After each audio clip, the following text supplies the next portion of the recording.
Welcome to a broadcast of the recent Lorain County Commissioners' General Meeting. Unless otherwise announced, meetings are held Wednesday morning at 9:30 at the Administration Building, 226 Middle Avenue, 4th floor, downtown Elyria. These are public meetings and you are invited to attend.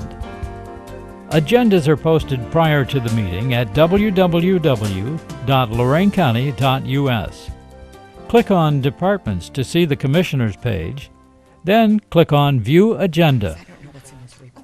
Well, good morning, everyone. If you'll please rise for the Pledge of Allegiance. I pledge allegiance to the flag of the United States of America and to the republic for which it stands, one nation, under God, indivisible, with liberty and justice for all.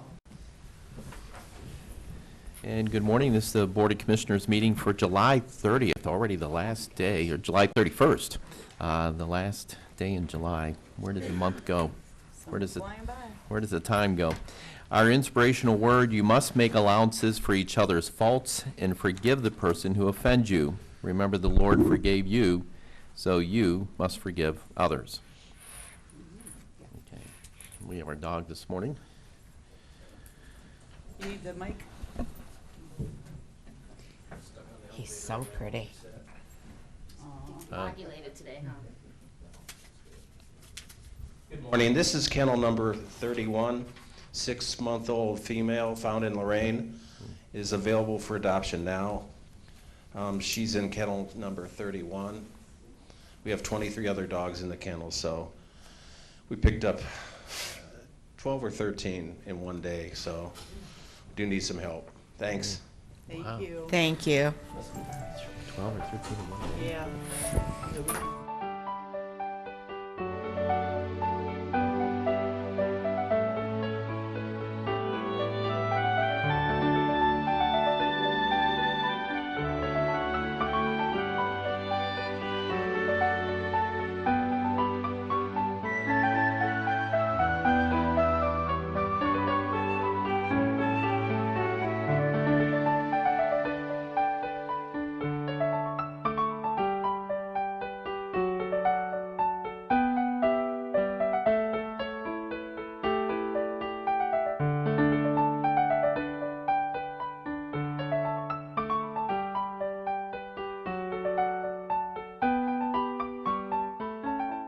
Madam Clerk, if it's okay with you, I think we'll just do the proclamation That's fine. first.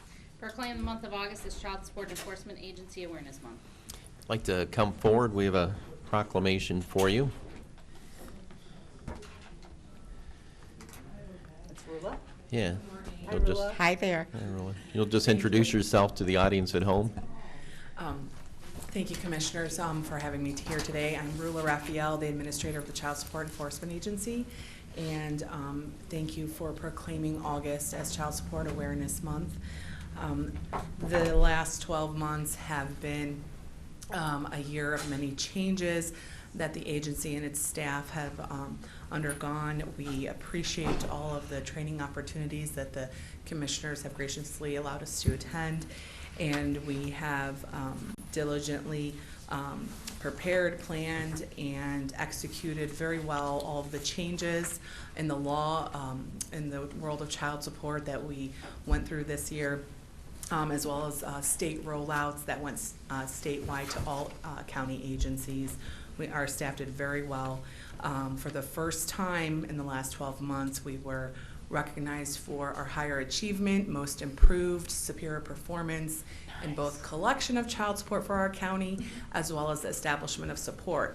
So I'm very proud of them and all the work that they've been doing, as well as adapting well to all the changes too. And we wanted to share that with you, as well as what we're doing this month to spread awareness of child support. The staff of both JFS and CSEA have raised about 40 book bags now, backpacks filled with school supplies for children of our community that are in the child support program. We give those all away in the month of August. We also do a program called Amnesty, which I'm sure you've heard of, where with parents that have their license suspended, we allow them to pay a smaller amount in order to get that back, but it's an additional support amount to their monthly obligation that goes to those custodial families and to help those kiddos that are preparing to go back to school. So that additional income does make a big difference, and we have great success with that program, and then our outreach with giving away those backpacks. So we are very proud of doing that, and thank you so much for your support, and again for proclaiming August as Child Support Awareness Month. Thank you. Thank you. You know, oftentimes that child support in a single parent household is so vital. So the work you're doing is oftentimes it's groceries, it's food, it's lights, it's water. So to hear those improved statistics is really heartwarming. Thank you. Could you update us on, I guess the thing I've always had concerns about is I never understood why we take away somebody's driving privileges if they owed child support. Where's that all stand right now? It is an administrative enforcement tool that every county in the entire state, every CSEA county uses. And that is to motivate the absent parents that are falling behind. It's usually 3 months behind in their child support, and they're not contacting us, or they're not, maybe if they're not, they may be employed, but we don't know where they're employed. And so that's a tool. We send them a notice letter. Before we even take the action to suspend, we are in constant communication to try to get to them to say, hey, you know, need to pay up your monthly obligation. This, you know, obviously it's to the benefit of the children and families that need that financial support.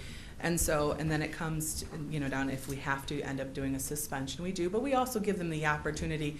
We avoid doing it if they're able to find new employment. We verify employment, they don't get suspended.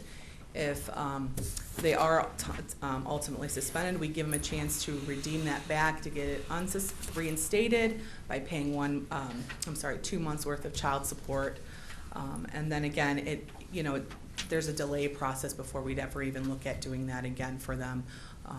So in order to get them back on to help them get back on their feet. And there's Seek Work programs that we have, which helps them to aligned with Ohio Means Jobs to help them find work, to go through a local program called Passages as well to help them to get the skills they need to find employment so that they're back on their feet paying their monthly obligation or even being eligible for a modification of that support so they don't end up being faced with a driver's license suspension. So we have all these tools in place that we utilize. Yeah, I just could never figure that one out because, you know, how can you pay if you can't get to work? I would assume there's cases where they get limited driving privileges just to go to work. Yes, they are able to. That's true. From our courts, they're able to go in there in front of our magistrates, and they'll hear their cause if they need driving privileges, you know, for medical or school. If they're in school, we don't typically suspend. We give them a grace period for that as well. So there are some, every case by case, obviously, circumstances, what's going on. Doesn't that also serve as a deterrent for those who are not reporting that they're employed? Correct. So I think there's both sides of that. We take it very seriously.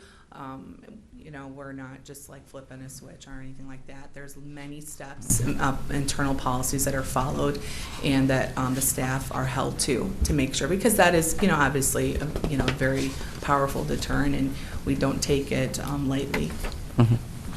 And I know it's not talked about that often, but I assume both men and women pay child support. Correct. Okay. That is correct. Okay. Well, we have a proclamation for you here from the board in the matter of proclaiming August 2019, which begins tomorrow, as Child Support Awareness Month throughout Lorain County. The Lorain County Board of Commissioners wholeheartedly agrees that child support is an essential element in providing family stability, helping children grow up safe and healthy, and providing children with the opportunity for a better life. And working partnerships among government agencies, parents, legislators, attorneys, judges, healthcare professionals, advocates, employers, and other organizations and community groups are critical to developing an effective childhood or child support program. Now therefore be resolved by the Lorain County Board of Commissioners, we declare the month of August 2019 as Child Support Awareness Month in Lorain County and encourage all citizens to help ensure that the children of Lorain County receive the financial support they deserve. and it's signed by all three of us. We'd like to come down and present this to you. Thank you. I think she has some staffers with her too, you may want to bring up. Sure. Yeah, staff come up as well. Come on up there, Mr. Strozak.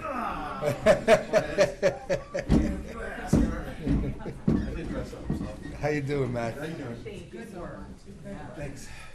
Thank you.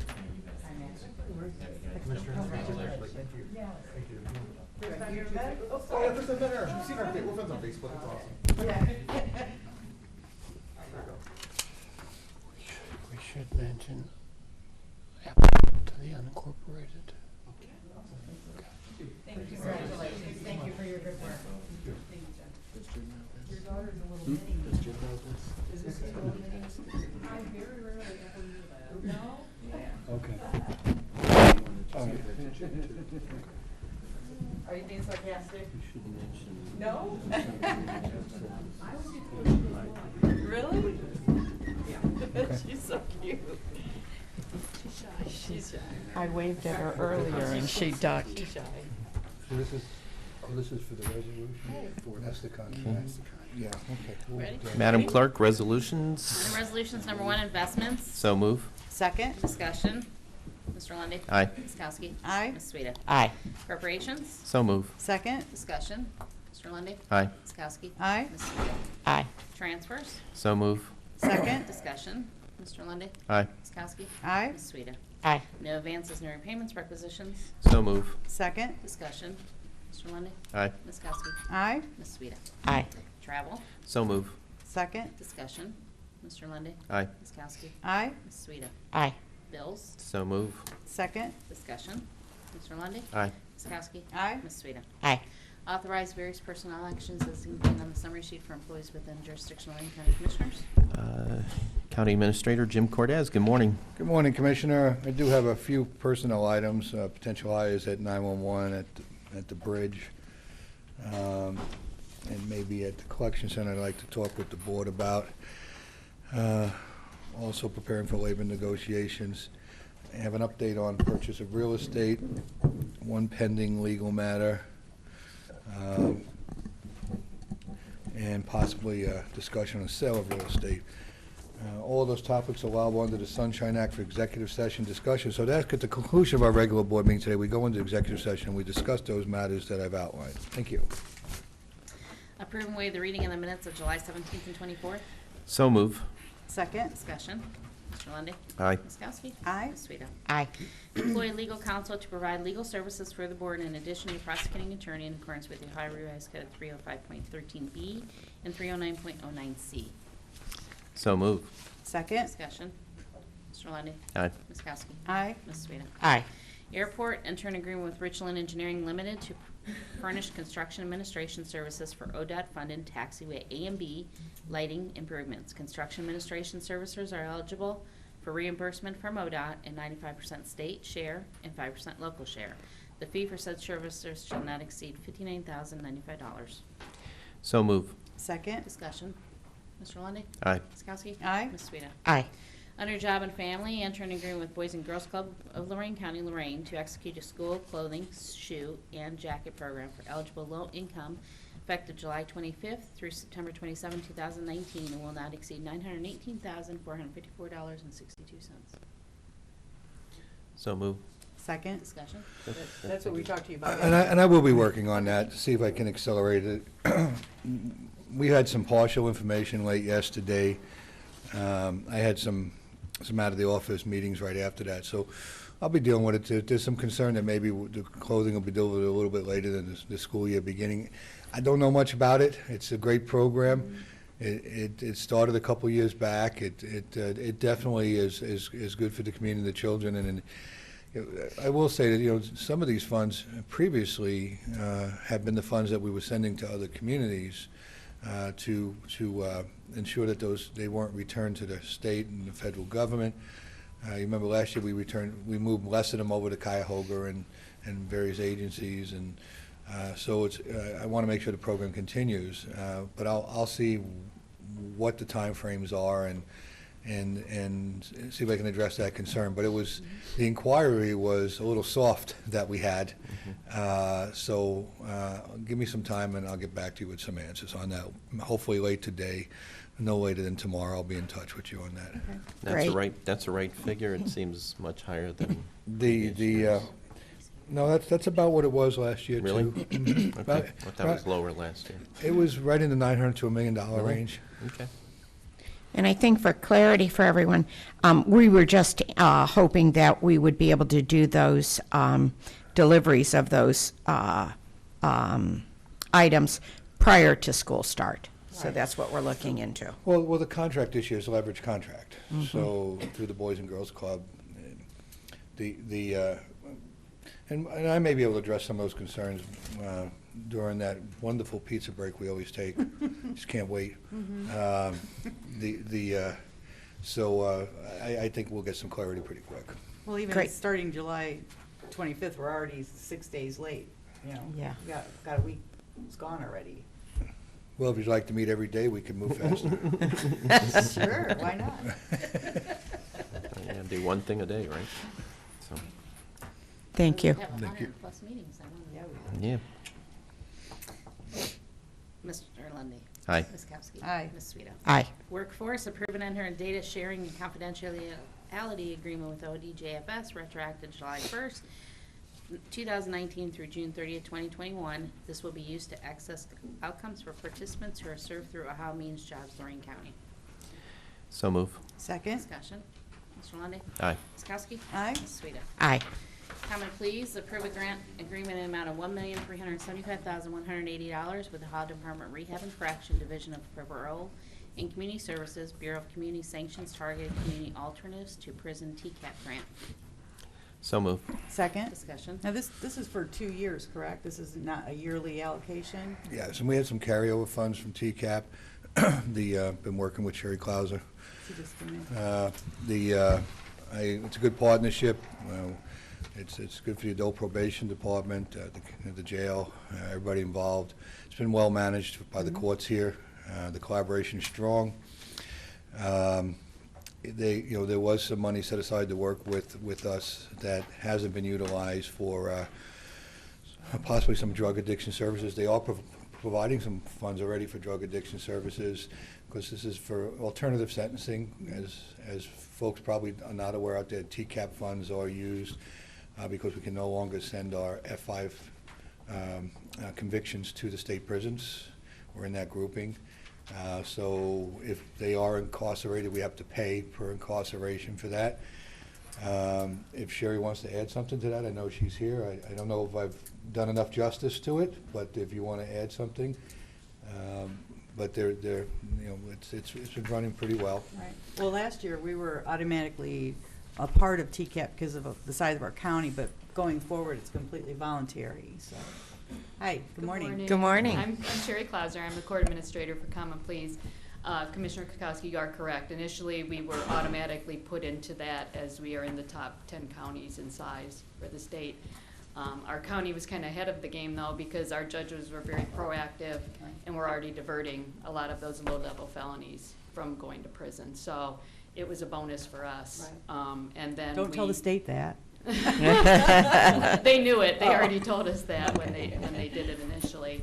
And I have been working very closely with Mr. Cordes to assist with the jail, to assist with the community agencies, as well as creating new positions at probation for transitional offenders to make sure that they don't come back into the system, for electronic monitoring to have them released from jail earlier, for the jail overcrowding, and working.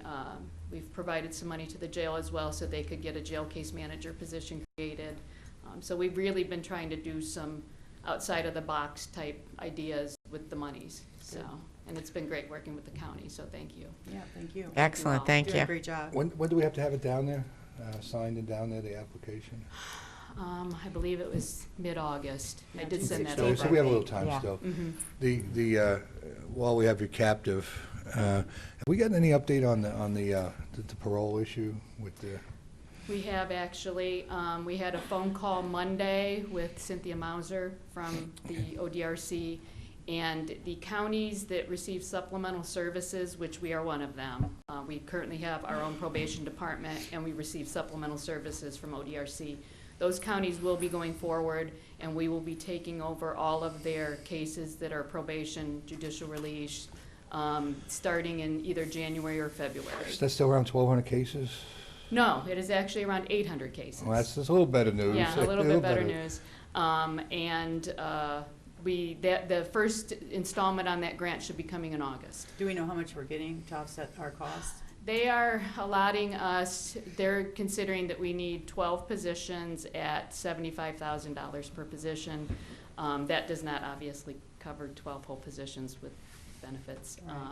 But we have been planning for this, and we have a definite plan in place for space, for onboarding new positions, and as well as policies and training, because we're getting a few cases we haven't had before. Are we going to be able to handle those 12 in the space that we have upstairs at the courthouse? Right now, we have enough to accommodate 8. We probably will not be hiring 12 just immediately, for that. right. Yeah. Out of the gate. But we have enough room to accommodate 8 positions right now. And I noticed, Sherry, with that, there are several counties who don't have a department, so the state's still going to take care of their load, right? That is a little bit different. I don't know the exact legislation that went through on it, but the counties that currently have no probation department, they can choose if they want to take it over or not, or if they want to continue with the adult parole authority. Right. But I we're thought not they were in that giving them position. 2 years to make the change. Right. It's Yeah. a little bit different Interesting. than us. Yeah. Yeah, Yeah, there's well- a dozen or so that don't have a. Don't have a probation. department. Right. They would have to create a whole department Correct. from the chief probation officer down Down. in Yeah, space. so we have some time on figuring the other 4 seats out, because I just don't want to have to split the location again. Right, The security issue is the big thing. Correct. I've worked with Karen Davis. There is a small portion up on the 3rd floor that could probably, not that bigger area, but the smaller one. So I've been working with Karen on that as well, so. Well, whatever we need to do, because the last time the big cost was having the security at 2 locations, and, Right, we want to avoid that. I do not want that department to be split between 2 different areas. Correct. okay. Well, we'll come up with some solution, we always do. Right. All right, great, thanks. Thank you. Thank you. Mr. Lundy. Yes. Ms. Kokoski. Aye. Ms. Sweda. Aye. Coroner, create Fund 3570, Coroner's Lab Services providing out-of-county or state correctional facility exams and autopsies. So move. Second. Discussion. Mr. Lundy. Aye. Ms. Kowski. Aye. Ms. Sweda. Aye. Public comment. Anyone wishing to address the board this morning, please come on up. We have a 3-minute period of time for you to make your public comments. No. We're just here to observe today.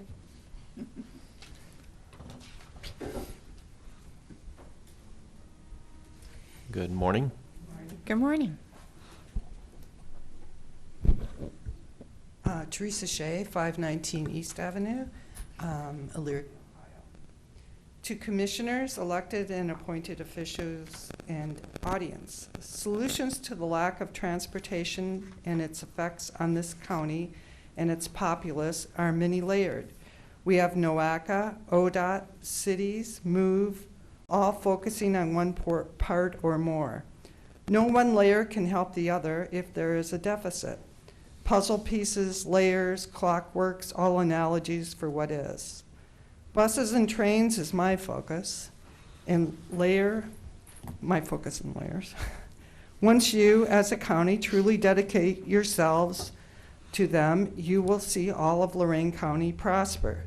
The open house at the Transportation Center helped people become excited about possibilities of old and new trains. You began the layer with the building and what you do with rentals and catering, but it needs to be completed with trains and buses. Passenger trains can bring people here for business. Buses can bring people to jobs, employments, life needs. Many of our criminals have a lack of life vision because they haven't connected to a bigger world. We need to promote our county and worry about first impressions. The Greyhound bus stop has to have access to shelter and bathrooms. It would only create terrible memories otherwise. The nearby Elyria fire station is taking in the poor passengers. The fire chief spoke at Elyria City Council and spoke of their reaching out to troubled passengers of the bus and keeping them, which I thought was very nice. Our county, your county, needs to help buses and trains. The buses for individuals has a skeletal structure that needs to be filled in with more buses. I grew up in a big city, and half the city moved about on transit lines.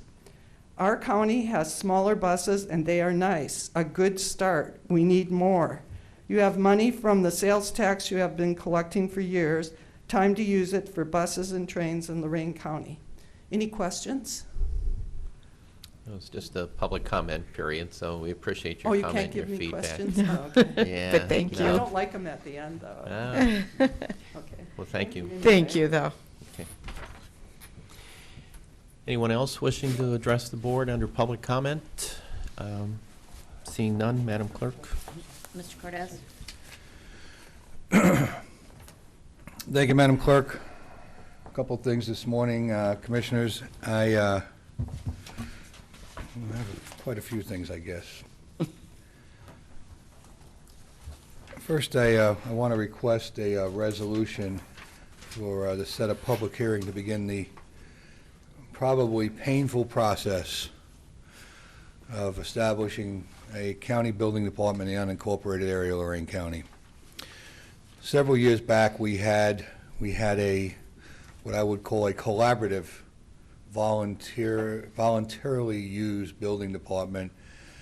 For various reasons, it didn't really work very well. I will say part of the reason was us, the way we tried to do it, the way we tried to staff it, the way we tried to have a fee schedule that was ridiculous, using part-time employees that the desire at the time was to use part-time people that we thought were semi-retired but didn't understand they had primary jobs other places. They weren't retired. They were looking for second jobs that they could only come inspect things at night or maybe on a weekend. It just wasn't really cobbled together. The effort was laudable. The outcome was terrible. And the backlash was justified. And it culminated in a collapse of that effort. But that doesn't mean that the need still isn't there. And in fact, it's there in a greater percentage now than it's ever been. The growth that we're going to see in the unincorporated area is tremendous. It's on the drawing board. The housing starts will be there, absent a complete collapse in the economy again. We definitely are seeing in the planning department. We're seeing it in the community development department. It's unprecedented. We're talking about sewer projects in lots of places. Eaton Township is seeing it. They already have the sewers. It's not going to go away. And we don't have a building department. And those communities that are robust are trying to outsource some of that work. They're looking for alternatives. It's not going to be very popular in the communities that do not have a lot of robust growth going on. I understand that. But we need to do something. We're the 9th largest county in the state of Ohio, and we don't have a building department in the unincorporated areas of our community. We've talked about this now for a couple years. Various issues have gotten in front of it. It was an initiative for this year that we were going to start early in the year, but we had other things that got placed in front of it. But I don't want it to die on the vine without making this, at least trying to make a push on it. We've had to set aside resources for this. Safe building within codes that are well defined to protect people are necessary to protect our community, and also to level the playing field between good builders and bad builders. Most builders are good builders, but there are those out there that are not. So as I've indicated to you before, we need to begin this journey. It starts with putting some public hearing on, public notices, and I don't know that it's going to be completely well received in a lot of parts of our community. Some communities it's going to be resoundingly endorsed, and others it's going to be clobbered. So I just want you to know that what I'm asking you is not an easy chore, and it's not going to be an easy labor. I've given you lots of information, lots of rollout things that we need to do. We just don't do this on our own. We need to go through this process, and we need to submit to the state. We have to give them a plan.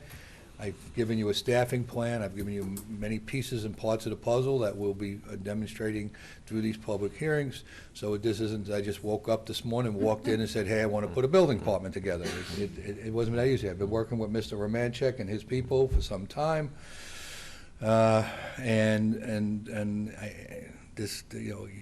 would prefer just to wait for things this summer to end and have a nice summer, pleasant ending to the summer, but I'm going to give myself another headache and ask you to docket this and let's get moving. So you have a resolution, Madam Clerk, I think that we can begin to work from. You don't? Not on me, no. You want me to make it up? Let me think. No. Here. Pass this down. I thought you had a copy. My apologies. No, I just want to thank you, Jim, and thank Don. I know both of you have been working very thoroughly on putting together a building department business plan for the county, and I thought the work was very well done. I thought it was very well detailed. As has been pointed out, this is an important step forward for Lorain County. We don't have a county building department. It's important to have a county building department for the protection of consumers and also for the safety of families who are going to be occupying these properties. It's long overdue. It's very important.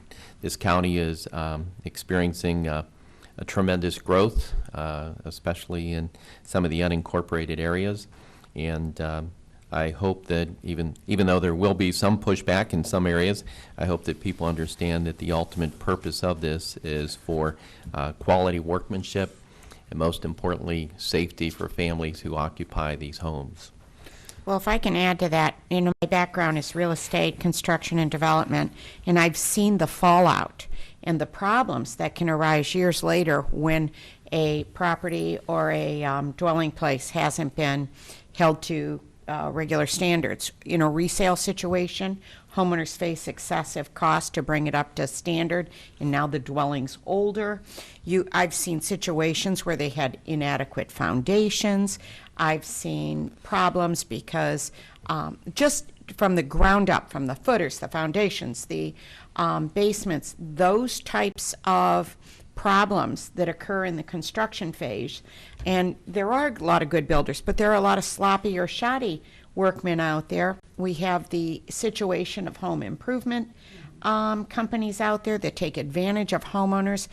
I think this is something that, for the protection of consumers, is going to eventually be seen as a valuable resource for the community and for property owners.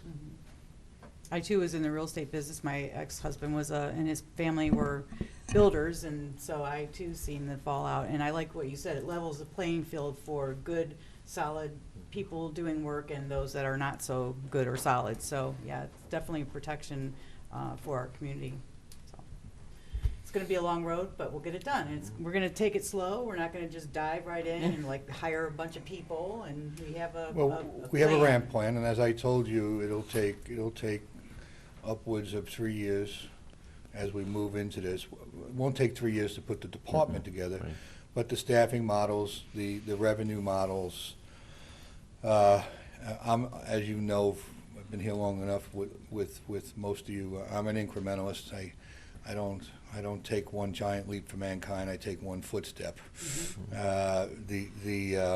So I think we have a really good, solid plan, but I know we're going to face a lot of resistance. Let me also point out that we're not going to be parked in the parking lot of Home Cheapo worrying about somebody taking out, replacing their hot water heater. I'm worried about the contractor that comes out and replaces your mother's hot water heater and it blows up because they don't know what they're doing. So that was the big rallying cry the last time in the voluntary communities, that why should they have to do this and do that? There's people doing work for other people that may not be qualified or may not be doing it right, that are relying upon those people doing the work. Right. And I'm not saying that there's rampant abuse going on out there, but certainly if you're hiring somebody to do the work, you want to make sure they're certified. You want to make sure the work is done correctly, especially if you're paying for it. Right. Okay? So that's all part of everything that's going on, that's going to go on. But this is going to be, you know, a process that we unroll over the next several months to get the department ready to go. I'm pretty well targeting close to the end of the year to have something up and running, and then moving phase by phase into the growth of it. As we see the need, we'll bring on more, but we're going to do some contractual services so we don't overload and we don't have people that are not there without a workload. And I have another resolution I'm going to ask for to support this right after, if you do this. I just have a question. Yes, ma'am. 2 questions, actually. Do we not have to have 2 public hearings for this? I believe we do. Yeah, I thought under the revised code, I thought it said 2 hearings. We also need to post 2 weeks in advance of the first hearing. That is correct, Board. What I wanted to do is make sure we get this first meeting up and running, and then my thought would be, once we have that going and we have a little more direction, we would then go ahead and submit another resolution to advertise for the second public hearing, so that, again, we are making sure that we're doing this in a way, because we will also have to have the rules and regulations available for public inspection and review. So if that first public hearing has us changing something, then we need to make sure we have that online as well. Why don't we schedule them 30 days apart? Okay. So I'd rather have that ready to go than have to come back in the face of, you know, some significant opposition, whether we even have the second public meeting. This has to happen. So let's say it's going to happen, and then work within those confines and make it happen. Okay? We can do that. All right. Clerk has another. So second question on top of that is, you do have it scheduled for on Wednesday, August 21st, 9:45. And I know you like to do Tuesday, so that's Well, fine. Tuesday, we do have our carpenter ditch hearing and then stormwater at 11, so we Oh, can't whoopee. keep it on that. Okay, so we can keep it on the Wednesday during the commissioners' meeting, our first one, or we can just move it till Tuesday like we do, and then. Tuesday's schedule fine. another thing. Okay. It's going to be good. Okay. I love ditch viewings. No, this is a hearing, carpenter. Oh, I don't like to hear them. You never You go on the didn't hear me. viewings hardly ever. That's why I like them. Oh. You don't attend. He doesn't go, that's why I like him, gets us out of your hair. No, your ditch viewing is this coming Monday on that. Oh, okay, yeah. You're walking. Is that like a picnic and stuff when we Sure. go? Yeah. We could do that if you want. Take donuts. So, okay, hold on, let me look at this real fast. So give or take, we'll do. You haven't seen the county golf cart yet, have you? County golf cart. The one that we got for the sheriff? Mm. The 4-wheeler, can we get that 6-wheeler for the Ooh. sheriff's County department? golf cart. I know how to drive those. So give or take, we'll do our first hearing on August 20th.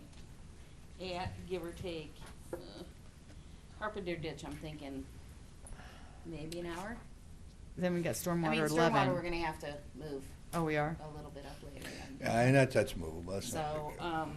we'll schedule it tentatively at 10:30 right now. It could Okay. go later or whatever. Okay, so hold on, first PH for this. And then we'll look at October 1st at 9:30 for the second public hearing. October 1st. Yeah. I'm confused. Yeah. What? When are we setting the first hearing? We're setting both of them. We're setting the first hearing on August 20th at To 10:30. the 20th. Yes. 20th at 10:30. Is that fair week? Yes, it is. Yes, it is. Okay, look, before it even starts, Yeah. we're gonna have a lot of folks in the townships at these public meetings, That's why I so kinda- let's not do this. Okay. Okay? So let's move it up. Yeah. To the I mean, 27th? You know, before the conspiracy starts, let's Oh. suppress the conspiracy. Let's not even begin it, okay? So the 13th? Oh, no, hold on. So let me look No, at we this. don't have time. to Fair do that. starts the 19th. Yeah, the fair week is that week, yes. The 13th, does that give us 2 weeks prior, or notice? No, we'd have to So advertise we 2 weeks in can advance. Well, forget the advertising. It's gonna be, we did it Fair Week, so nobody would come. I mean, I'm just not gonna go She through was gonna that. move it to the 13th. Yeah, we can't do that. 27th then? Recovery be court a different- graduation at 10. It's at on 10. Tuesday, the Okay. 27th. I mean, we usually meet, on the Tuesday meetings, we can meet whenever, but usually the first and the third are scheduled for, things. I mean, so that would put us at September 3rd, or we could do it on August 27th. I won't be here September 3rd. Correct, I know that, so we could do it August 27th if the board prefers that day, at 9:30. Well, we have a recovery court graduation at 10. Oh, at 10. Just do it later. Yeah, an afternoon meeting, can we? Yeah, could we do like And actually, quite frankly, to be honest with you, we probably should do this late in the in the day. evening? We should do one during the day, one in the evening. We can make the first one in the evening. Okay. Look, we need to give people an opportunity to be heard on this. I told you it's not going to be an easy process.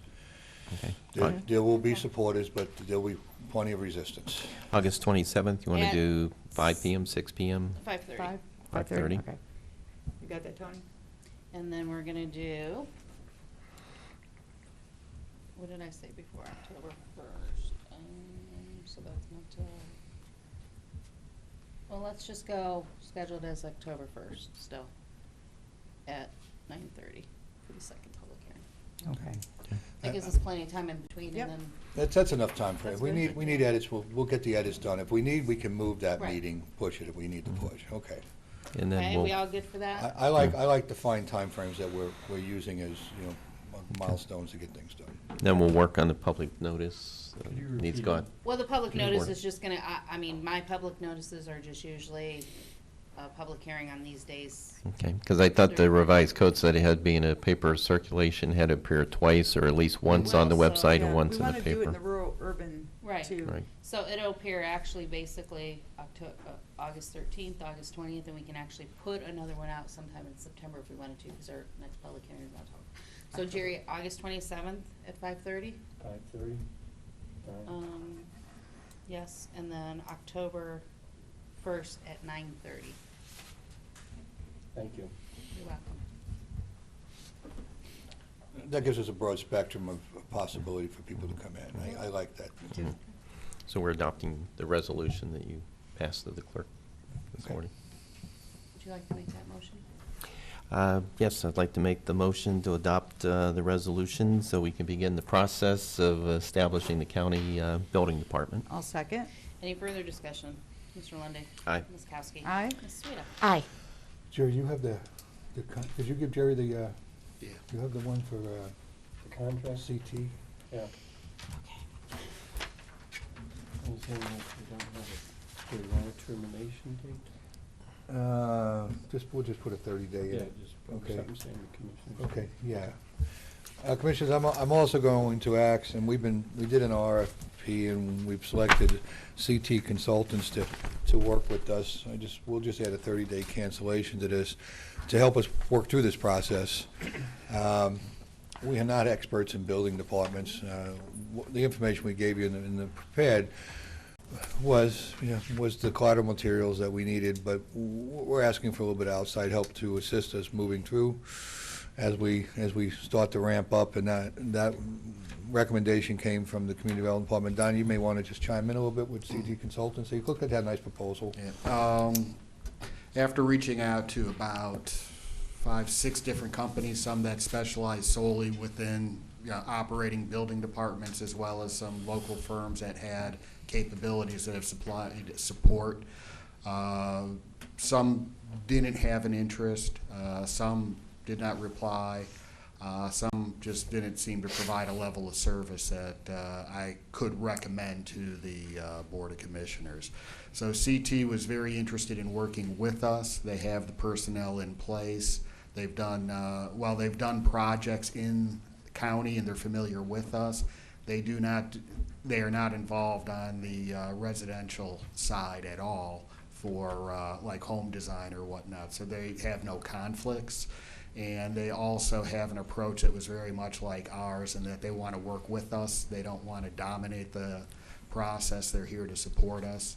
And then also they have the staff and the relationships in place to be able to make sure that we have a full roster if we determine going forward to submit our application as we hire up, and they're very flexible. They have been working with us just to make sure that we're understanding where the steps we need to take and that they would be there with us, beside us rather than, behind or in front. So I'm very comfortable working with them. I'm very comfortable recommending this contract to the board to assist us to get to where we want to be.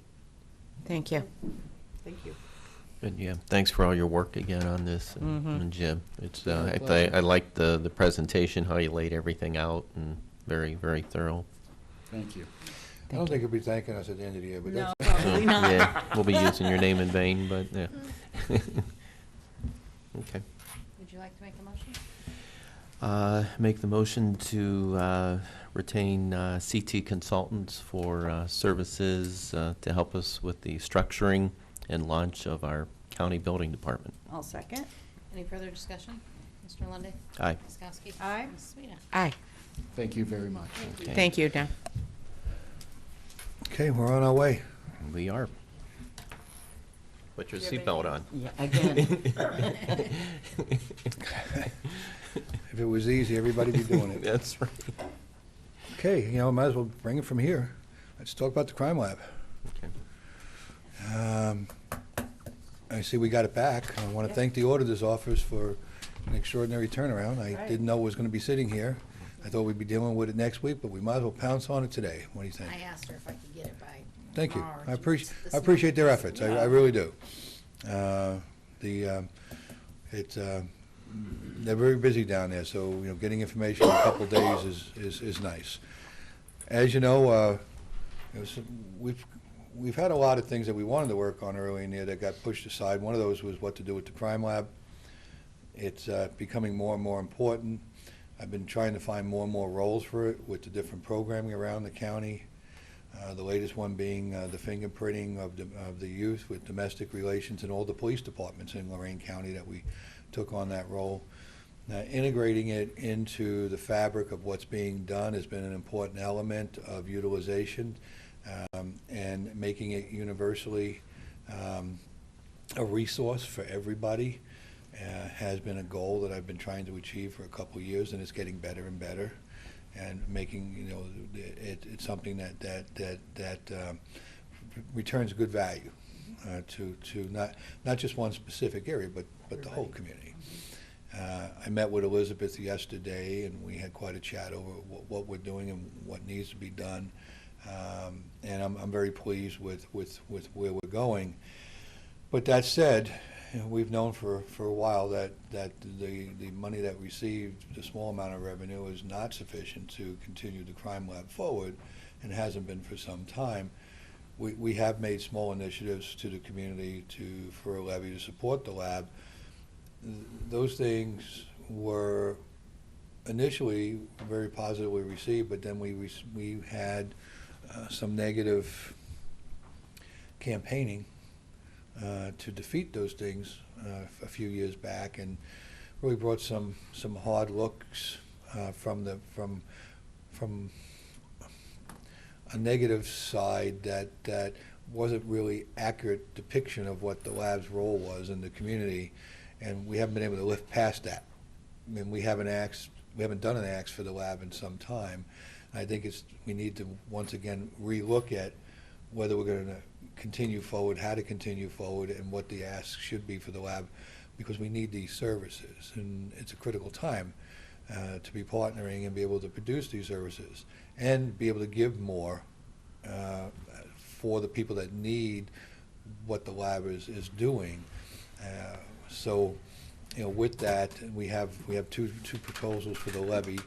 I can talk more to that, but I don't want to put if we put a levy on, then I'll start speaking more to the roles and responsibilities and the efforts. I don't want to put a lot of time into that if we're not going to do another levy. When did this go out? I haven't seen it. What's that? I haven't I just found it this morning, Yeah, sitting here. I gave everybody a copy this morning. Yeah. It's in the mailbox? Here you go. Yeah, it's in your Commissioner, you can have office. mine. Here, pass Yeah, these. look at mine.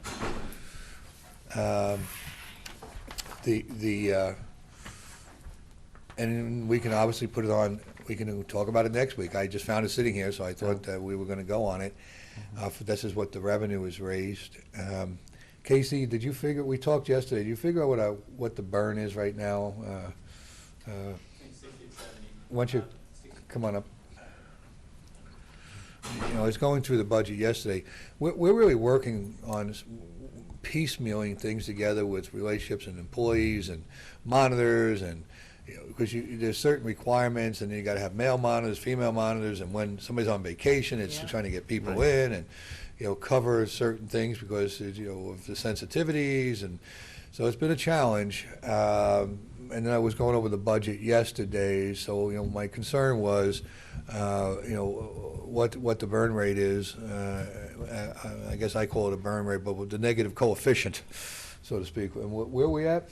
Yeah, so last year we were about 60 grand. This year we project about that same vicinity. Next year we are budgeted about 70 grand. So we're about 60,000 on the negative. Now, how does that come into play? I actually look at the fact that we're bringing in revenue, a shared partnership on the from the drug court on the monitoring tech, and if we took over responsibility because they've lost the grant on the drug monitoring for that grant that was paying for some of that drug monitoring, where's the acceleration coefficient with that? So that grant that comes in about 10 grand a year is what we were seeing for that lab tech. So we're seeing about $10,000 of support from the drug court that they're not going to be able to continue very shortly. That's right? correct. Yeah. So that More would like probably 80 then. that would probably push us. So we're about halfway through the year. So that probably push us to about 65, 60, somewhere between 65 to 70,000 negative for the year. That's correct. Yep. And our cash position coming into the year was. What we're budgeted to be our cash carryover this year is going to be about 65 grand at the end of this going into 2020. Okay. So, we've been slowly drawing down the cash reserves from the years that the levy was the small levy that's in perpetuity was there to shore up the operation. But we're at the end of that road. We've entered every unique relationship we could to make the money go further. But we need some assistance too. And plus the lab is located in the low level of the admin building. It moved with adult probation several times back in the days when the relationships weren't as positive as they are today. I'm glad that it didn't stay in the courthouse with adult probation because of the needs for space. It was not a really good fit to begin with. That said, even if relationships have been as strong as they are today, we probably would have needed to make the decision not to leave it there. But that said, we moved it into the lower level here because we didn't really know what to do with it at the time while we were doing this big, huge project. My desire is to move it onto the Broad Street building. It has a new roof, has new HVAC. We use that. We needed to rent a lot of square footage while we were transitioning on the construction project. So instead of renting, we invested in our own building, and so we were able to do infrastructure renovation. So we have a building that's at least dry and tight that we can use the front of. Now, they don't need that massive building, but we're also talking about the evidence storage facility that's required. The courts haven't been pushing hard on that because they know we're running a little bit slow, so the judges have been just fine about that, but eventually that issue is going to have to be solved with all the jurisdictions. I've been working with all of the police departments and courts with that, but it's taken a backseat, and I talked to the head of the Police Chiefs Association just last week on this, so they understand where we're at and why it's slowed a bit. We had hoped to use a big piece of that building over there to do evidence storage on a universal program for all of the departments in Lorain County, and then have the lab up in the front of that building, renovate the front for a lab up there, move it from the lower level of the county admin building to that location, and then get more yardage out of the staff, use the staff from the lab to take care of the evidence storage so that we don't have to get additional staffing and access and so forth. We get some more efficiencies out of what we're doing. But that requires some resources. Just to move alone, because once you move all that equipment, you got to recalibrate it, and there's quite a bit of a process that goes on. The location at low level is insufficient, but it was all we had at the time until bigger decisions could be made. So it's time for us to look at that too. You just got done with a whole bunch of other stuff, and I'm not going to let you wait and not do anything. So. These are things that have been on my desk. Yeah, that's okay. Your piles on your desk are starting to go down. That's what's going up on your desk. Okay.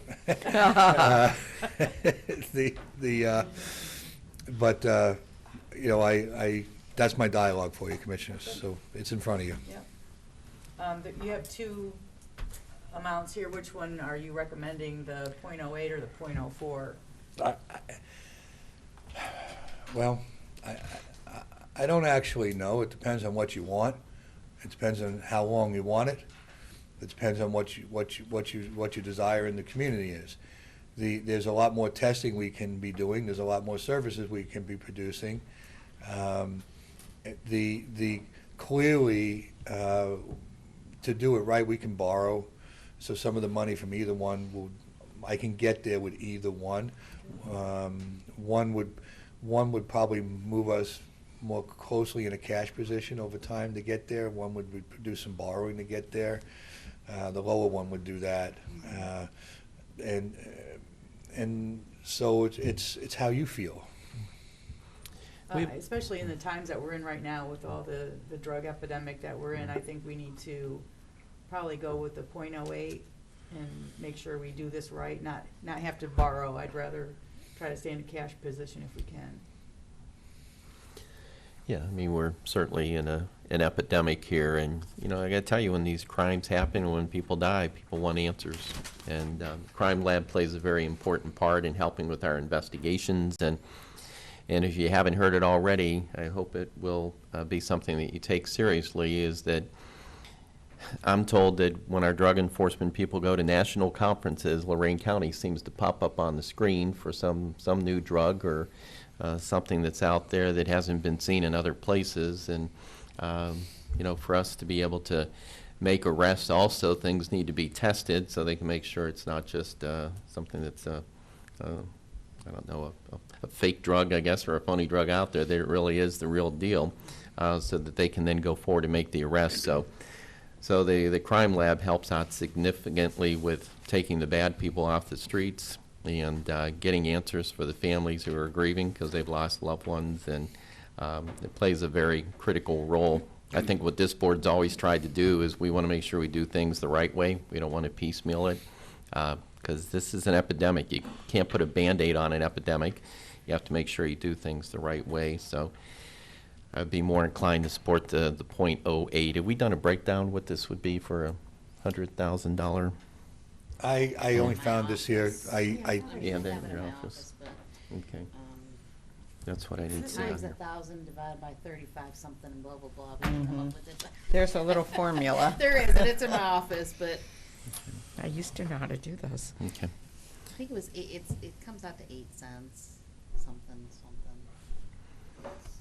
Yeah, I didn't, like the commissioner, I didn't mean to be premature on this, but I found it sitting at my desk, Right. and I thought No, I was right. supposed to move with it, so. Sure. No. And yeah, everybody needs to understand the Board of Elections deadline is next Wednesday at 4 p.m., correct? Correct. So, and we still need to get the proper paperwork over to them, make sure we've dotted all the i's and crossed all the t's. So we don't want to be doing things at the last minute. This is pretty close, but we don't want to absolutely do it at the last minute. So, any additional thoughts? No, I just really resonating the importance of being able to respond, and you're correct that we're always coming up with some new unbefore-seen narcotic that's hitting the streets. It requires new testing. It requires the mechanism to at least determine what we have in a timely fashion, and I don't think we can minimize the importance of the work that comes out of the Crime Lab.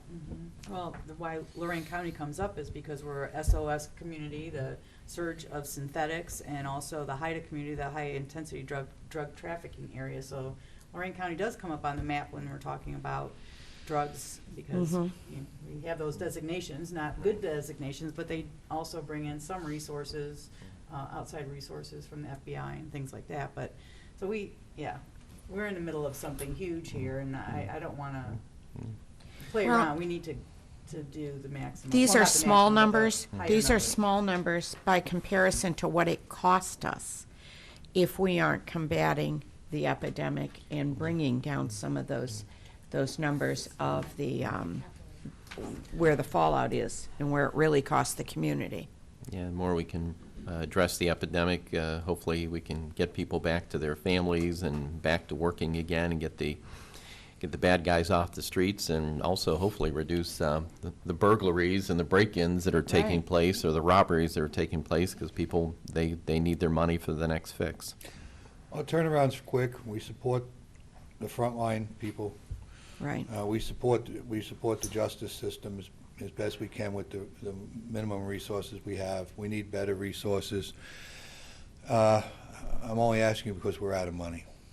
Right. The last few times we went with this, we did have carryover. We were looking ahead, but our cash position is dismal, and so this isn't an ass with a full basket. This is an ass with a basket with a hole in it. Right. Right. Okay. Understood. Just give or take, I mean, I'm trying to remember how to do this, but it's like maybe $2. $2 a year?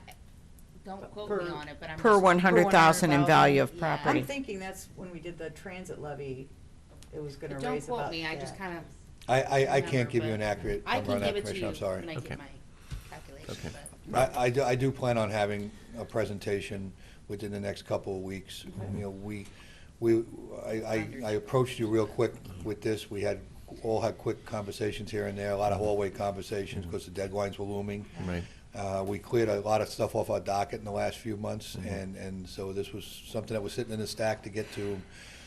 I'm glad we had a couple weeks still before the deadline, and thank you for turning your attention to it, but I'm sorry I don't have a presentation yet, but I will soon. We No. will, but Sure. before. It's easy to understand Right. what we're looking at. Yeah. I would make a motion to do the .08, which would generate $594,090 for the crime lab. Okay, I would second that. Any further discussion? We are going to, this will be appear on the, I gotta say. November 5th, 2019 ballot in 5 years. As of 5 years. 5 years. Okay. Mhm. Ms. Kowski? Aye. Mr. Lundy. Aye. Ms. Sweda? Aye. Thank you. Thanks. You want any more good news? Do you have, Sure. do you have more? Oh, Lord. I'm frowning. No news is good. Hey, Don, you still here?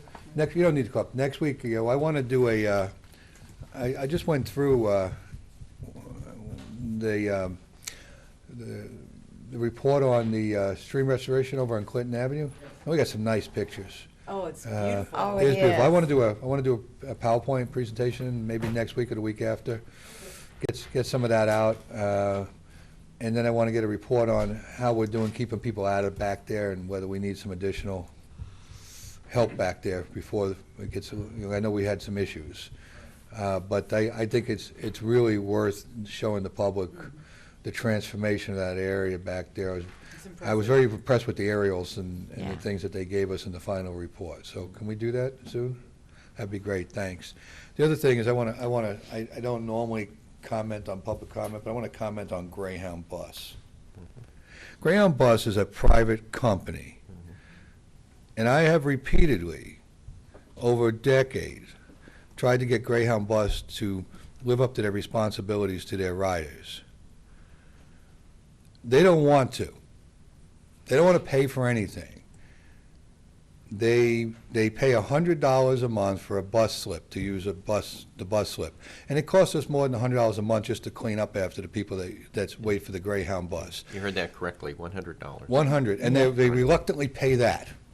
They have been chased all over the city of Elyria for 25 years and chased out of most places in Elyria for 25 years. They used to have a franchise. They do not want a franchise anymore in Elyria. They do not want to do anything. They do not want to do electronic ticketing here. They do not want to put any covered convenience for their riders here. They do not want anything. They refuse to have any courtesy to their riders here. We would open bathrooms for Greyhound if they would pay to have somebody monitor the bathrooms a little bit before and after the bus left. They do not want to pay for anything. They have refused to pay for anything. They are a private, for-profit company. I was just gonna say, for-profit company. They, in fact, we have routinely, in years gone by, we had the Greyhound franchise for a little while when we were over here, and they were a terrible company to deal with. And we ran very negative on that franchise, but we tried to keep it open, do the ticketing and everything else, because nobody else wanted the franchise to keep Greyhound in Elyria. They're the ones that shut the franchise down, not us. And all they want to do is they want a bus slip. Truth of the matter is, they will park on the side of the road. they don't care. I haven't been on a bus since I was a teenager, but when I was a teenager, they had restrooms on buses. Do they I'm still assuming have they still restrooms do, on buses? Commissioner. I don't know, so I've Everybody been on talks about- buses and they still Yeah. have. I couldn't Could really. be for people waiting though too is the concern, but. But they have an obligation to their riders. They're not filling the obligation to their riders. The alley down there, quite frankly, it wasn't built to carry that heavy bus, and so it tears up the alley down there. Elyria is real good about trying to take care of that. Even before Mayor Brenda, Mayor Grace came down there and improved that alley so the buses could get down there in a partnership with the county. So we've done what we can. But sheltering the Greyhound riders is Greyhound's responsibility. We have spoken with them. They do not want to do anything for their riders. So it's not the county. Right. We would work with Greyhound if they wanted to work to make things better for their folks, but they don't. Very true.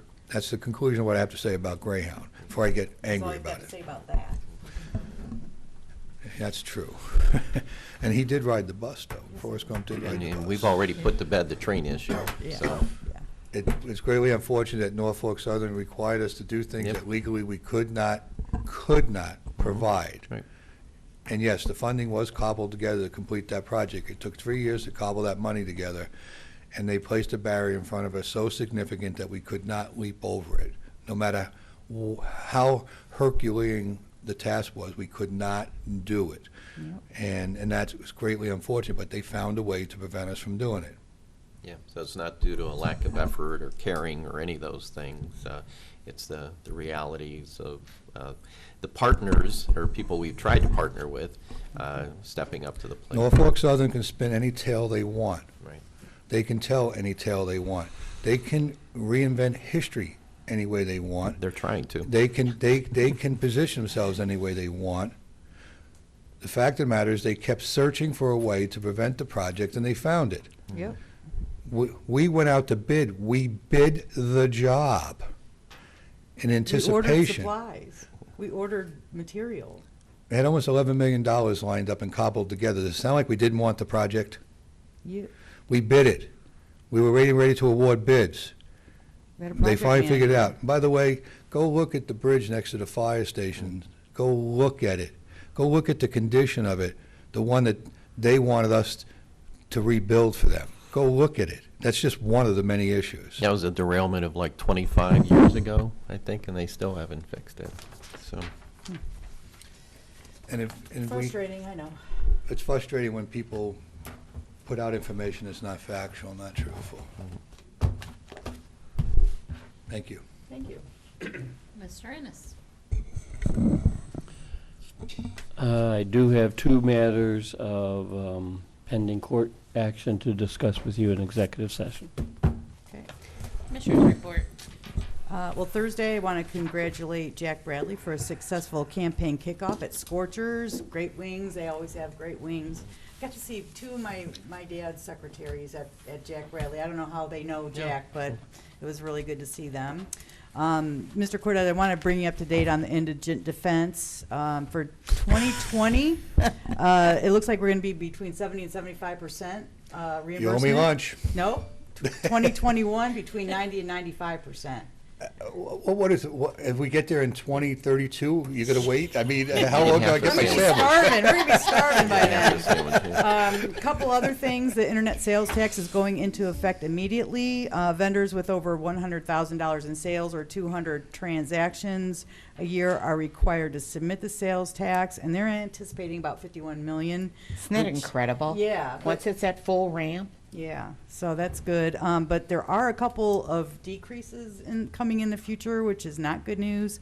The elimination of the internet tax, that's gonna be about $40 million a year in lost revenue, and the prescription eyewear is gonna be between about $8 to $10 million in. Well, they finally in made loss. that medical. Did they make that medical finally? So that, Yeah, so unfortunately, but and we went from 1.66 to 1.68 the general on local government funding. Well, it's going in the right direction. It's Well, it's because reduced. the state sales tax up and it's a percentage of the sales tax. Mhm. Right. State sales tax.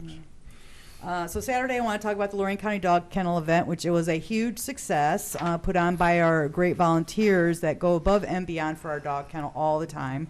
The staff was there to show the many visitors, the dogs available for adoption, and I'm happy to report there were 3 adoptions and 2 redemptions. They made close to $6,000 that will go towards the medical fund for sick and injured dogs. And I want to mention Lori Wilbur from WOBL WDLW. Her station was there, and she also donated $1,000 cash. She's a great partner with our kennel. And also Bob Sell from Wolf House won the 50-50 and donated it back. So thank you to everybody that participated, and for all the vendors that came back that were there last year and they came out again. The bad news, like the dog warden said, over the weekend we picked up 12 dogs, but he did say 6 of those were redeemed. He actually said the owner redemption is higher than the adoptions. Yes. So at least people are finding their way to the kennel to find their dog, and it's not getting readopted out to somebody else. So, what else? There were some cuties there. I know, weren't there? Did you try your mop yet? No, I didn't get mop? it yet. Yeah, Norwex was there. Did you ever hear of Norwex? Well, she bought the mop, so I'm bought waiting the to mop. see if she likes it. If she likes it, I'm going to If it mops without me, it works. Maybe you could teach your dogs how to to push mop. it around. Okay, and then, tomorrow is the Best of Lorain County at the college, LCCC, from 6 to 9. It's going to be the first year that I'm not going to be there. I have something that I have to do that night, which is not going to be fun. I'd much rather be at the that's right. Yeah, much rather be at the Best of Lorain County, but unfortunately I won't be able to be there, so. End of my report. Just want to congratulate everyone involved with the dog kennel open house. Great turnout there. They had a little bit of a breeze blowing. I know that's always a problem for the vendors because things start to blow around, but without the breeze, it would be a little scorching. uncomfortable. Dust. So, but yeah, just an amazing turnout. Can't thank WDLW and WOBL and Lori Lori Wilbur for her contribution to help out with the dog kennel. They just do amazing work with that, and all the volunteers. I mean, I think every other person you run into is a volunteer. Yeah. It's just amazing. It's been how many years now since 3. we've had to put down a dog? Almost 4 years. 4 I years. thought you meant the events 3 years in a row, so. Yeah, so it's been very successful over there, but it can be done with the strong community support and all the volunteers, and so we want to make sure we thank everyone. Also enjoyed touring our transportation center on Sunday. I see Sandy sitting in the back there. Thank you, Sandy, for putting that whole event together, and your whole team. Very successful, and didn't get a chance to hear all the stories. I know Sandy was talking about hearing the great stories. So many people were reminiscing about when they left for the service and when they came home, and how that was kind of a connection point for them in years gone by. And so a lot of really cool stories there. A lot of our employees came out with Sandy. Yeah. I've got a list if I can give a shout out. Sure. I do want to thank Sandy, Pam Novak, and Pam was also helped with the dog event also on Saturday. Jessica Hozalski, Janelle Cleveland, Linda Masterson, Cindy Coward, Heather Ives.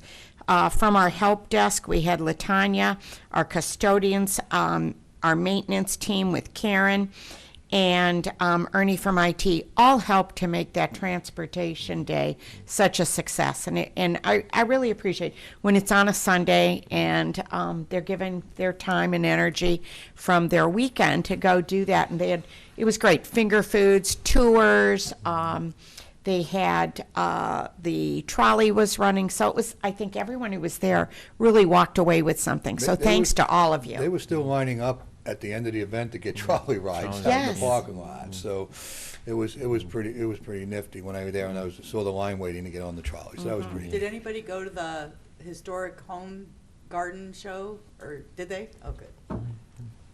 Yeah. Yeah, it's always difficult for me to get used to a trolley that's on tires. My grandfather drove a streetcar in Pittsburgh for 35 years, and during the summertime he would take us them about once every summer, and we'd pack a lunch, and he'd pull off to the side rail. We'd have our lunch. He'd go back to business, and those were the good old days. But I know folks enjoy the trolley experience.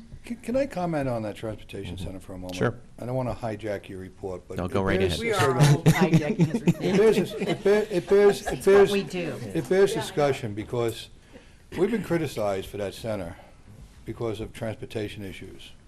Let me point out that we were able to drag back 90% of the cost of that from federal funding. Back in the good old days of pork barrel projects. If you didn't have a project, that money went to some other community that had a project. That building was falling down, decaying, falling over. The fields were rotted over there, overgrown, overrun with debris. There was a half-assed auto shop in one end of it with grease pits. It was a mess. Quite frankly, it probably should have been torn down. All right? And through tireless efforts and of a former commissioner who I swore gave me that project just to make my life miserable, right? We were able to cobble together, various federal funds and match them locally with 10%, in some respects less than 10%. A lot of it was just the purchase of the building, original Building, purchase we were was matching with the match. building cost and the land cost. And then when the library had bought all those buildings up on Broad Street for their library, and that project failed originally, which I tip my hat to the Mayor Brenda bringing the library project back downtown. They have a really nice site, and she's put that together there. You see, I do say nice things about Elyria when they do nice things. But that originally it was supposed to be where our parking lot is up on Broad there.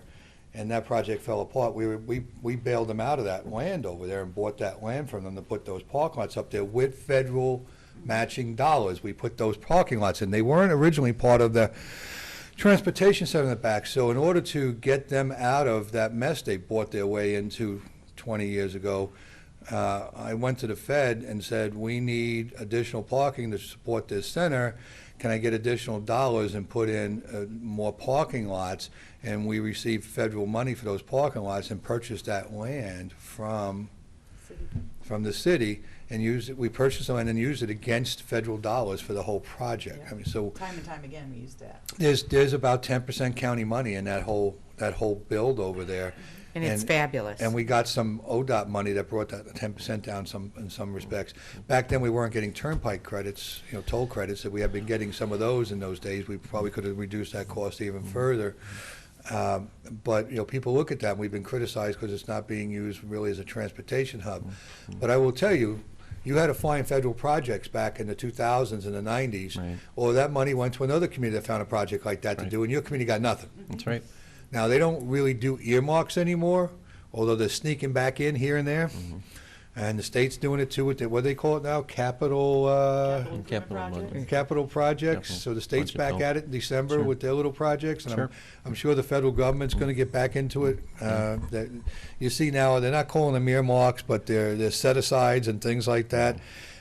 So that was our project, to bring money that is paid by residents here in federal taxes to bring it back to do projects in the community. You see one down at Black River Landing, you don't see anybody complaining about their train station. Yeah. Right? They'll never get a train. They'll never get a train. I think they went and pried up a piece of track somewhere and went down there and threw it on the ground down there and called it a train station, and they built the Black River Landing down there. God bless them. But that whole building down there was built as an intermodal transportation train station. Okay? Don't choke, please. but that's where that's where that money came from. Yep. And you don't hear anybody beating them up over it. And so some of the criticisms are unwarranted. That federal money came back to our community and provided a resource to this community, and it's still providing a resource. We're trying to make it work as best we can. And all through we had a lot of hard time because they wanted the train there, and we did the best we could, but we still have a significant resource for the community to use there, and we try to make it as supporting as we can by leasing it out and having events there so we can pay the bills for heating and lighting and maintenance there, and Sandy works real hard at that right now out of my office for that. So a lot of the criticisms is pretty well unfounded, and sometimes it's a little hard to take. 90+% federal monies. I know it's still taxpayers' money, but if it didn't come here, let me repeat it, I don't want to be redundant, it would have been someplace else. Sure. That's what happened with $400 million that Kasich wasn't willing to invest in Ohio infrastructure as it related to rails, so it all went back. I think it went to Wisconsin, so we lost all that money. But Sherrod Brown, I know, played a major role in bringing those dollars in and earmarked. And I think I told you when I was in Columbus, we had another stimulus initiative that came forward, and we were surprised to find out about an old earmark. I remember calling Mayor Dave Gillock and saying, you got a quiet zone at one of your tracks, and we have some money. I thought it was Root Road, or I thought it was. Did they do the 58 separation with some of that money on the quiet zone, or Root Road? They did the double gating over there. I know that. Yeah, it was over on Root Road, and I said, yeah, we got some stimulus money for you, and he was all excited. Then I told him what it was for, and he said, where did that come from? And I said it was an old federal earmark that we matched with some state dollars, and we were able to get it done. But the bottom line is, I know people always talk about pork being a bad thing, but in reality, if you don't take the money or try to collect the money, then it goes someplace else. It goes to another community, and so you have every right to try to get those dollars back. And the last thing you ever want to be is a donor state or a donor county or a donor state, because you don't want more dollars going to the feds and going to the state than actually comes back. But that happens so often with the way things are structured these days. So, and also on the topic of transit, this board has tried multiple times to garner community support. I think, as we were talking about earlier, trying to compare to an earlier levy that we had with transit that I think amounted to, what, $3 a year or something? Yeah, $2, I think. $2 or $3 a year. $2 a household. And couldn't even get that passed at the time. But hopefully we'll arrive at the day where we'll eventually garner the support so we can beef up transit. And somebody who grew up, because my mom didn't drive, jumping on streetcars and buses, I mean, I saw how it worked firsthand. It works really well, but you've got to have the resources to get it done. I was unable to make the scholarship dinner last night for 4-H. I know that, Sharon, you were able to be there, and just have always enjoyed going to those in the past. Apologize, was not able to make it, but it was really cool to always see these students and these future community leaders recognized for their achievement. And looking forward very much to the Best of Lorain County tomorrow at Lorain County Community College. That completes my report with all the help that I got today. Thank you. Thank you for all the contributors. Yeah. Anytime. Can you take change? Can you take change? Well, last week we had another follow-up meeting for our Keep Lorain County Beautiful cigarette litter grant meeting. We have identified most of the locations, the receptacles. These are very interesting because some of them are stand-up, but you're also going to see locations where they're going to be attached to telephone poles. And part of the concern is that we get a good label on them so people identify what they are. The receptacles that we're selecting will have a closed or a small enough mouth on it so that they can't get stuffed with garbage and litter. They're designed strictly for cigarette litter, and it's recyclable. So the company will provide boxes, shipping labels, and the equipment to send it back, get it recycled, and we get credit for it. So we're excited to see that. Part of the grant requirement was it had to be on a project that touched or influenced a waterway. So that's where they're going to start initially. But I think that they may gain popularity in most of the downtown districts because it will clearly clean up the cigarette litter once they become habit and routine to use. Can I interrupt? Yes. Well, I quit smoking. Please. This coming month, August, will be 10 years for me. Nice. So but you don't get to use these. I don't need to use them, but I did learn when we first did the first campaign of that when we were talking about waterways, if a bird or a fish swallows a cigarette butt, they don't eat, they feel full, so then they die because they don't eat anymore. So that's one of the reasons I think going into a waterway is very important. Right, Maybe I and should it swallow a few contaminates for a the. little while. What a way to lose some weight, right? Let's all start eating It also cigarette butts. contaminates our water source. And that too, yeah. So that's another thing. This has been a long meeting. You get to do the minutes of it too. I don't You do get to enjoy verbatim it twice. anymore. I learned a long time ago. He said, she said. Boop. So I had a planning commission meeting last week as well, and as Mr. Cordes said, there is tremendous interest and potential growth on the horizon. We're anticipating a lot of new construction sites, which will be nice. Friday was the LaGrange Lions Parade. There was a good turnout. It was a little warm, but wasn't a long parade, just a nice turnout, and they had it launches their festival, which followed. That's a nice venue there. The Lorain County Dog Days Saturday, but also there was the Taste of the South over at South Park in Elyria. That was a nice event. I never saw so many basketball players out on hot black top before. Sunday's Transportation Open House, again, a thank you to everybody who assisted. Later Sunday, there was the Lorain Senior Center picnic over in Lorain at the center off of Garfield. It was pretty hot out, but there was good food, and I heard there was cold beer. So I just stayed with the food. I want to thank Keith Reynolds for the nice feature on my 6-month recap last week. I've had so many nice comments from that. And Sherry Clouser came in yesterday. We filmed a little vignette for the Adult Probation Department film. They've been nominated for the Cliff Skeen Award, which is based upon best practices that are determined and identified through their audits. And while they were a previous winner before, they're in the running again this year. So we're wishing you a lot of luck with that. We hope we are a second-time winner.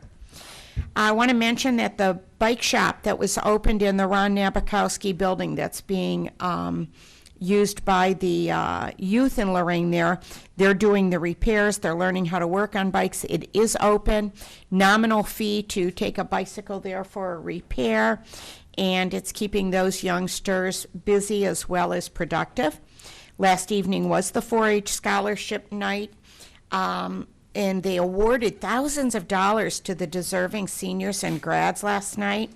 4-H is America's largest youth building organization, and the skills that they teach them on citizenship, on hands-on training in a lot of fields, and their agricultural background just make the 4-H a really solid organization at a time when our youth are being pulled in so many directions, where parents and teachers are competing for screen time with young adults. The 4-H is getting them involved and keeping them active. So it was nice to be out there last night.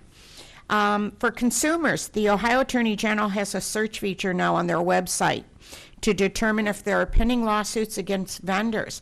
This is a valuable resource if you are, again, having somebody come repair a roof, somebody seal a basement. You may want to check that site. And finally, to conclude my report, I want to wish a big happy birthday to Joe G., who's with us today. He and Rose are such strong supporters of our community. And happy birthday. Thanks for spending it with us. Happy birthday, Joe. Yep. Happy birthday. That concludes my report.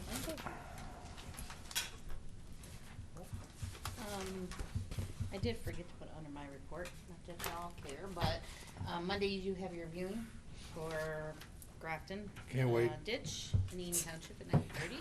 Okay. And then on Tuesday, you we to do fill in, have Jenny. our second public hearing on subdivision regulations, and then maybe not, except the reports for Grafton Road and Mapleview Ditch And that's on Tuesday? on Tuesday the 6th, yes.